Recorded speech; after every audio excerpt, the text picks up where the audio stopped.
falar então do clássico aqui sem perder tempo. Nós temos aqui alguns minutos, vamos tentar aproveitá-los bem, porque o clássico tem muita coisa para falar. Né? Pode rodar já os melhores momentos, a gente vai falar em cima disso. Daqui a pouco eu vou chamar aqui o Felipe Conceição e o Cuca na sequência. Mas já falamos sobre a questão de merecimento, do time que se aplicou mais, do time que, enfim, entendeu melhor o que era o jogo. Agora, no lado do Cruzeiro, quem que você destacaria, ô Nath, no jogo que para você ganharia aí o prêmio de melhor em campo? Paulinho, eu destacaria dois, assim, fugindo um pouquinho da sua pergunta, mas eu acho que o Ramon foi muito bem lá na zaga. Você quer ter que arrumar dois prêmios, então. É um prêmio eu vou ter que arrumar dois. Não, eu dou prêmio, aqui é fácil, a gente arruma outro troféu. Mas eu achei que o Ramon foi muito bem, inclusive ao lado do Everton, parabenizo ele também, porque é um garoto jovem, apesar do nervosismo nos primeiros minutos, depois eu achei que se saiu muito bem. E a zaga, o Cruzeiro tem a melhor defesa do campeonato e ontem o Atlético facilitou também a vida, com muitas bolas alçadas. Mas eu destacaria também o meio de campo do Cruzeiro. Eu acho que ontem, tanto o Matheus Barbosa, ao lado do Adriano ali, e inclusive o Marcinho, que se a gente for pensar do ponto de vista criativo, não ofereceu muito, mas estava muito aplicado na marcação.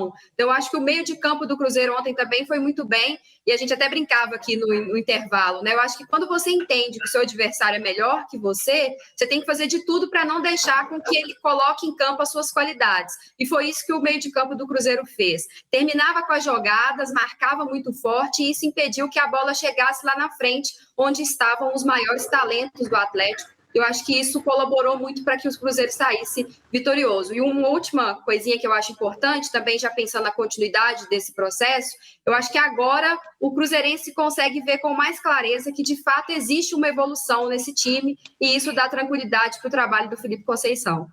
Traduzindo o que a Nath disse, traduzindo, o Cuca até falou um pouquinho disso na coletiva. O Cruzeiro, principalmente no primeiro tempo, parou o jogo com falta. Os volantes, né, chegaram junto, fizeram bastante falta, parou o Atlético, diminuiu o ritmo, fizeram que, possivelmente, o que o Felipe teria estrategicamente polado. Tem que ser feito, Paulinho.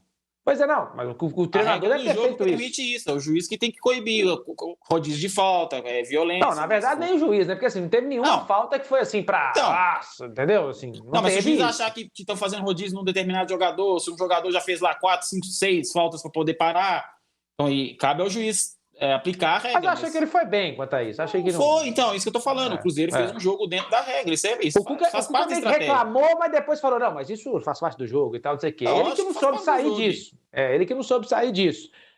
Desse rodízio de faltas, vamos dizer assim, do Cruzeiro. E aí a Nath falou isso e, enfim, o volante chegou junto e no linguajar popular distribuiu butinado até onde deu, porque depois ele levou amarelo, né? E aí teve que tirar o pé, porque senão poderia ser expulso, depois foi até substituído pelo Matheus Neres. Ô, Fábio Vital, e do lado do Atlético? A Nath falou dos se destacaram do Cruzeiro, porque foi o melhor. Lá do Atlético, quem mais te decepcionou no Clássico, Fábio Vital? Acho que o Cuca. Se fosse para eu distribuir prêmios para o Cruzeiro, como você perguntou para a Nath, eu precisava de pelo menos uns 6, uma meia dúzia. E muita gente foi bem. Inclusive o Conceição, que montou uma estratégia inteligente. Ele conseguiu extrair do seu grupo de jogadores o melhor de cada um e venceu o Clássico não por acaso. E do lado do Atlético, o Cuca, para mim, foi a principal decepção. Muito se questionou, por exemplo, a escalação do Tietê, que chegou na terça-feira, teve pouco tempo para treinar. O Atlético tinha um meio-campo até então muito bem avaliado, com o Zarate ali ao lado do Alan. E de repente ele troca, o Zarate sequer apareceu ontem. Enfim, eu acho que ele erra quando escala um meio-campo diferente, ele errou nas substituições. Eu disse no começo e repito, o Hulk, por exemplo, ontem, além de não acrescentar nada ao time do Atlético, ainda foi expulso no final. Ou seja, só com o nome, gente, não se ganha clássico. Só com formação milionária não se ganha clássico. Aliás, não se ganha nada. E o próprio Cuca reconheceu isso na entrevista coletiva. Ele disse, deste jeito, desta maneira que jogamos hoje, nós não vamos ganhar nada. Eu acho que também serve de alerta. Apesar da derrota ter vindo num momento ruim, porque havia uma expectativa muito alta, o Atlético, né, um elenco muito melhor, tecnicamente num momento muito superior, mas o clássico serve também, no fim das contas, como alerta. O Atlético, se jogar como jogou ontem, independentemente de que seja um clássico ou não, vai disputar competições para ser eliminado. Ô, Vitão, eu achei que o Vitão fosse falar de um outro jogador aí. Ele falou do Cuca, ok, mas eu achei que ele fosse falar do Nacho. Por que o Nacho não jogou ontem, Vitão? Porque a bola não passou no meio de campo. Era só defesa-ataque. O cara é o camisa 10. Na bola que chegou com ele minimamente condição, ele deixou no Vargas na cara do gol. A gente poderia estar falando do Atlético que jogou muito mal, mas ter vencido o Clássico de 1-0. Então não foi porque o Cruzeiro anulou o Nacho, não. É porque a bola não passou. Acho que o trabalho do Cruzeiro, eu acho que o Cruzeiro fez uma boa marcação, mas teve o trabalho facilitado. O Atlético é estilo de jogo. Alguém fez um compilado de lançamentos aí, dá 2 minutos e meio, 2 minutos e 40, só dos lançamentos. A bola não passou no meio de campo. Ô, Vitão, pela segunda vez, o Rabelo foi jogar de centroavante. Acho que esse compilado que você falou aí foi o perfil do Galo Estatísticas. Eu vi eu recebi no WhatsApp, aí, tipo assim, são 2 minutos e 40 só de lançamento. Você vê que a bola não passa no meio de campo. É óbvio, igual, por exemplo, o Cruzeiro apertou o Nath, foi numa jogada de cima dele que saiu o gol, faz parte do jogo. Mas ele recebeu muito menos bola do que ele vinha recebendo para fazer o jogo. Tanto que chegou num determinado momento da partida que ele estava indo buscar a bola lá no Alonso e no Estava de cabeça de área, praticamente. Porque a bola não chegava nele. Por quê? Quebravam da defesa para frente. Então, assim, eu não vou colocar que ele foi uma decepção, porque além do Cruzeiro não deixar ele jogar, o Atlético também fez com que ele não jogasse tirando a bola do meio de campo. Vamos trazer o Felipe Conceição de primeira aqui, então, pra gente, no Abrindo o Jogo, falando da Vitória Celeste, a aplicação. O Felipe ficou feliz por aquilo que ele planejou e os atletas executaram em campo, né, Felipe? Fala aí. Fizemos um grande jogo contra um grande adversário, né, nível de Série A e primeiras posições de Série A, como foi na temporada passada. E soubemos ser disciplinados o suficiente, ter uma entrega que o jogo pedia. E dentro do jogo, o que me deixa mais feliz foi a manutenção do padrão de jogo o tempo todo. Jogos assim são decididos em detalhes e a gente conseguiu, dentro dessa disciplina, dessa entrega dos atletas, ser superior na partida e foi uma vitória merecida. Acho que estão todos de parabéns. Não ganhamos nada ainda. Estamos iniciando a temporada onde o objetivo principal no final do ano, é o acesso. E hoje colocamos mais um tijolinho nessa caminhada. Os atletas demonstraram, vou repetir, muita disciplina, muita entrega e isso foi, acho que, o X do jogo. Estão todos de parabéns e vamos continuar trabalhando, que tem muito que evoluir ainda. Foi uma vitória espetacular por todo o contexto, né?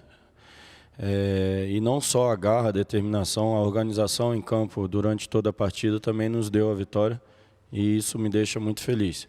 Ciente que ainda temos muito a crescer, uma margem de crescimento grande, que é só o início de um trabalho, mas que estamos no caminho certo.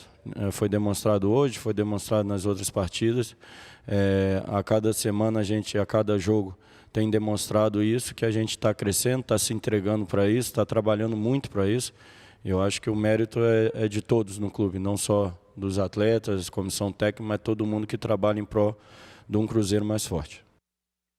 Quando tem que criticar, tem que criticar. Quando tem que elogiar, tem que elogiar. O Felipe, obviamente, aproveitou os resultados positivos das últimas 3 rodadas, as 3 vitórias, e colocou que a evolução aconteceu igual nos outros jogos. Não, eu discordo. Acho que a evolução aconteceu no jogo do Boa no primeiro tempo, a gente viu um bom primeiro tempo. Depois no jogo do Coimbra, nos 90 minutos, em que o Cruzeiro foi superior, e no Clássico. Agora, nos outros jogos, não. O time do Cruzeiro não jogou nada contra ninguém antes de Boa, Coimbra e de Galo. Então, assim, Paulinho, eu não gostei do jogo contra o Coimbra, não. Você não gostou também? Não. Achei que teve uma evolução. Eu acho que ele aproveitou ali a tabela, pegou o Lanterna e o Vice-Lanterna. Assim. Não, tudo bem, mas assim, se você comparar com os demais, foi melhor. Mas aí o nível do adversário é difícil. Igual, por exemplo, para mim o desafio do Cruzeiro é conseguir manter esse nível que ele apresentou contra o Atlético, por exemplo, contra o América de Natal. Não vai ter o fator clássico, não vai ter essa motivação, vale uma vaga na Copa do Brasil, é verdade. Ok. Mas a gente tem que acompanhar a evolução. Exatamente. A gente tem que acompanhar, né? A gente tem que acompanhar. Então, eu peguei como marco o jogo do Boa. Então, dali para mim, para cá, tá evoluindo. Agora vamos ver no próximo, né? Se vai ter evolução. É claro que o trabalho também vai oscilar, né, gente? Não é todo time também que vai jogar pra caramba. Uma coisa que a gente tem que levar em consideração, Paulinho, que assim, acho que um erro nosso, da imprensa, do torcedor em geral, a gente esquece em certos momentos que o Cruzeiro é um time da Série B. E foi um time da Série B ano passado que ficou no meio de tabela. E que está sendo montado agora, né? Também, e montado com uma certa limitação financeira. Então, limitação, o potencial que o Cruzeiro pode apresentar para a gente também, não adianta você colocar um sarrafo muito em cima, que esse time também não vai chegar no sarrafo muito em cima. A gente tem que cobrar que o Cruzeiro apresente um futebol bom o suficiente para conseguir o acesso. Competitivo. Para conseguir o acesso, que é o que o Cruzeiro precisa. O time tem que ser competitivo, que não vinha sendo até o jogo do Boa. Não vinha sendo. Exatamente. Não vinha sendo, né? Acho que é por aí, né, gente? Então, vamos pegar aqui, ninguém está querendo marcar o Felipe, nada disso, mas assim, é uma realidade, né? O Cruzeiro só vem sendo competitivo, né, Nath? Vamos colocar assim, melhorou do Boa para cá. E aí o Vitão tem razão nesse sentido. Vamos ver na quarta-feira, porque não tem motivação, aquela coisa toda, de jogar o clássico, né? Mas é um jogo decisivo e, para o Cruzeiro vale demais. Vale demais, exatamente. Demais, né? É fundamental. É fundamental. A motivação vai ser a mesma, né? Tem que mostrar os números aí, quem sabe vira uma motivação extra, porque de fato o Cruzeiro precisa muito. Mas eu concordo com vocês. O Felipe até usou uma palavra ontem que eu acho interessante, que ele falou assim, é mais um tijolinho, né?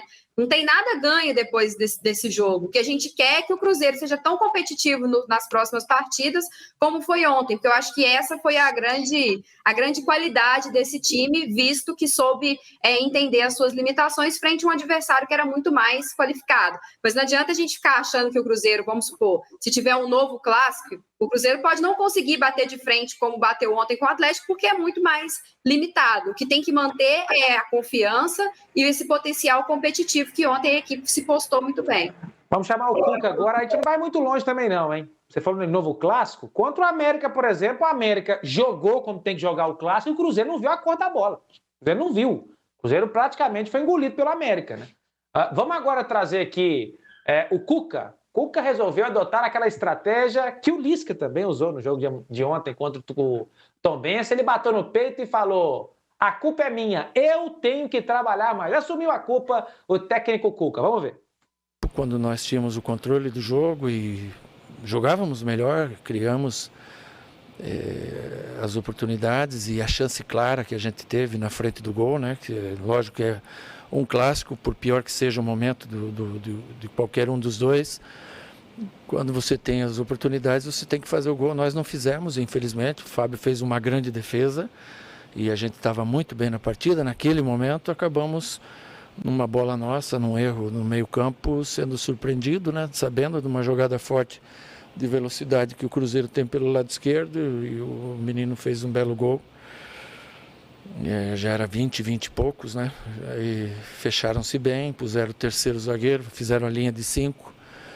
Nós tentamos jogar a equipe mais à frente, né? Tirando os volantes, tirando o lateral, pondo o time mais encorpado à frente, mas não conseguimos encontrar, ter a paciência para trocar os passes e infiltrar no adversário, né? Hoje, se eu vier aqui e não assumir a culpa desse resultado, não seria eu, a culpa é minha. Se você tem um time que não jogou bem, ninguém jogou bem, então não é culpa do jogador, a culpa é do treinador. Mas ele tem a obrigação de fazer esse time que não jogou bem hoje, em que em alguns momentos jogou bem apenas na partida, alguns momentos, de um limão fazer uma limonada. O campeonato, nós somos os líderes, provavelmente vamos acabar na liderança, vamos ter as vantagens, essa derrota fica, é horrível, mas a gente tem que tirar a lição disso. A gente tem coisas importantes, o Campeonato Mineiro é importante, mas o Brasileiro, a Copa do Brasil, a Libertadores é importantíssimo. E se a gente tiver esse tipo de atitude que teve hoje, a comando meu, o erro maior é meu, nós não vamos ganhar nada. Ô, Fábio Vital, rapidinho aqui. O pessoal reclamava muito, né? Tem até memes aí na internet, aí, na época do Sampaoli, que quando o time perdia, eu quero uma 7 reforços, eu quero mais... Necessito uma 7. Necessita uma 7, né, tal, não sei o quê. Mas eu já vi nas redes sociais, acho que todo mundo pegou, então, a doença, entre aspas, né, gente, do Sampaoli. Porque eu já vi gente falando, o elenco é ruim demais, o elenco é medíocre, precisa de um lateral direito, precisa de um zagueiro. Isso não é o Cuca não, tá, gente? Isso aí é torcedor. Precisa de um zagueiro, precisa de um volante, um jogador de lado de campo. Você viu que ontem o Hulk não vai jogar nada, que absurdo, pagar 1.400.000, Savarino também não jogou nada. Ô, Vital, desse jeito, aí não tem como. Criticava o Sampaoli por causa disso, que ele falava que tinha que contratar mais. Aí agora o torcedor também quer que contrata mais um tanto de gente também. É o resultadismo, né, Paulinho? Esse mesmo torcedor que está dizendo aí que o Atlético não jogou nada, que tem que contratar, é o mesmo que estava apostando no 6-1 de volta pro Atlético. Assim, o torcedor ele é muito passional. E isso é muito resultado do que foi o jogo ontem. Não só a derrota, mas a postura do Atlético. Eu concordo quando o Cuca disse que faltou atitude. O Atlético não teve atitude de disputante de um clássico, não jogou para vencer o jogo, sequer para empatar, e veio o castigo. Eu penso que com esse grupo que o Cuca tem na mão, vai ser muito complicado ganhar, por exemplo, o Brasileiro. Que no ano passado, na última temporada, o Atlético teve por um jogo. Faltou uma vitória para o Atlético ser o campeão brasileiro. Vai ser muito mais difícil esse ano. Porque mesmo reforçado, o Atlético ainda continua sendo o pior desses 4 que a gente citou aí mais cedo, né? Aliás, 3, né? Atlético, Flamengo e Palmeiras. E a briga está entre esses 3, na minha opinião, para que saia o campeão brasileiro, até um provável campeão de Copa Libertadores, um finalista de Copa do Brasil, porque são equipes que devem chegar às competições que estão disputando. Mas é muito pouco ainda dizer, nesse momento, que o Atlético não jogou nada. Ontem foi uma estratégia errada, ruim. Mas até aqui o Atlético, para o Mineiro, joga com sobra. Aliás, não faz força para jogar. É um elenco muito qualificado para isso. Mas é claro que durante a temporada vamos observar, o Atlético vai ter carências. Uma delas ontem foi na formação tática. Eu acho que faltou tática ao Atlético ontem. O técnico Cuca, ele pecou ontem, errou feio.